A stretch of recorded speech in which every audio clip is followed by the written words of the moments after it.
It's interesting to me that the panel sessions today we've had at the NFF Congress were around the Murray-Darling Basin Plan, coal seam gas and mining, and broadly food security, and then R&D and innovation. And none of those are commodity-specific issues. And yet we spend most of our R&D dollars through beef, wool, cotton, fish, grains, sugar and so on, commodity-based research and development corporations, and commodity-based in the main CRCs. And in my view, that's not an efficient way to try and tackle these big cross-cutting issues. So I think we need a much more integrated approach to the R, but I also think we need to be aware that Australia's been disinvesting in what we used to call extension.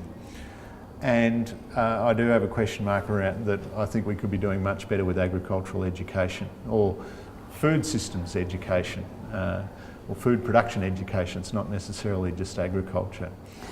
The challenge for me in the R&D area then intellectually is how do you actually integrate what have historically been individual projects? There's no problems with a nice, tightly defined specific project. If you're trying to control X weed in Y part of the country, then you should do a project on that. And that sort of research should continue. But if we only spend our dollars in those areas, then we get blindsided by these big issues like coal seam gas and what it's going to do to groundwater resources, or the conflict over land and water between food production and energy production. These demand much more integrated types of research and development, and we've lost our capacity to fund and manage and oversee and invest in those areas. So there's no kind of macro management plan that's strategic in terms of some of the big challenges facing agriculture? Not to the extent that there should be, in my view. And the Productivity Commission looked at this in 2010, and I think their report actually does a very good job in outlining the problem and some of the solutions. I should declare a vested interest. I used to be CEO of an outfit called Land and Water Australia, which did operate in this space but was abolished in 2009. And in my view, that was a strategic blunder. Is agriculture sexy? I think it can be. I think we need to be clear what we're talking about. The employment stats in agribusiness, I think, are very, very good. But the familiar lament is that the kids are leaving the farms and not coming home to the family farm. And that the perception of the lifestyle and the working hours and the salary and the returns for the traditional family farmer, I think that is an area that we need to be looking at, because I think Australian agriculture will continue to have a mix of the corporate and the family business, even though the more successful family businesses will be tending to scale up and behave more like corporates. Nevertheless, we do need our talented young people thinking that this is a cool area to be going into, and not seeing it as a sunset or a 20th century or 19th century industry.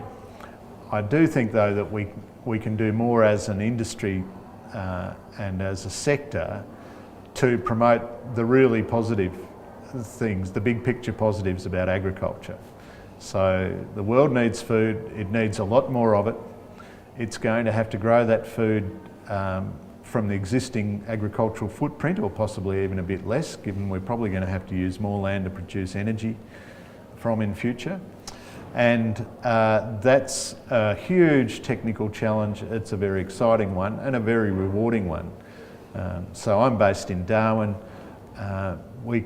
Closer than it is from here in Canberra to Sydney, we can be over in Dili in our nearest neighbour with 1 million people and 40% starvation at certain times of the year, and yet massive scope to increase food production.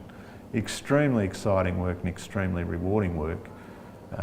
And Australian agriculture has a lot of the skills and tools and resources to make a huge contribution there, as it does throughout our region. As a university academic, what's your reflection on the state of our tertiary education offering to young people?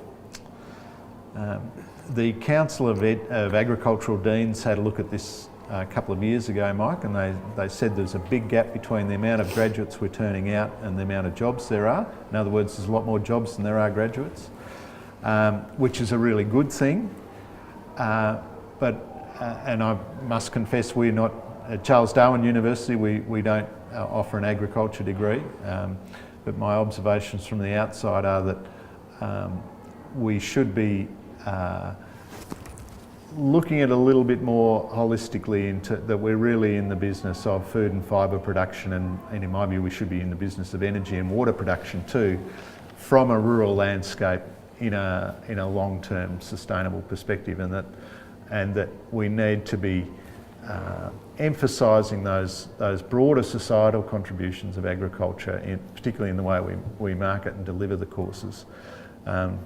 At our uni, we're in the online space, so 70% of our students are online. In fact, our biggest cohort of students is in Victoria from Darwin.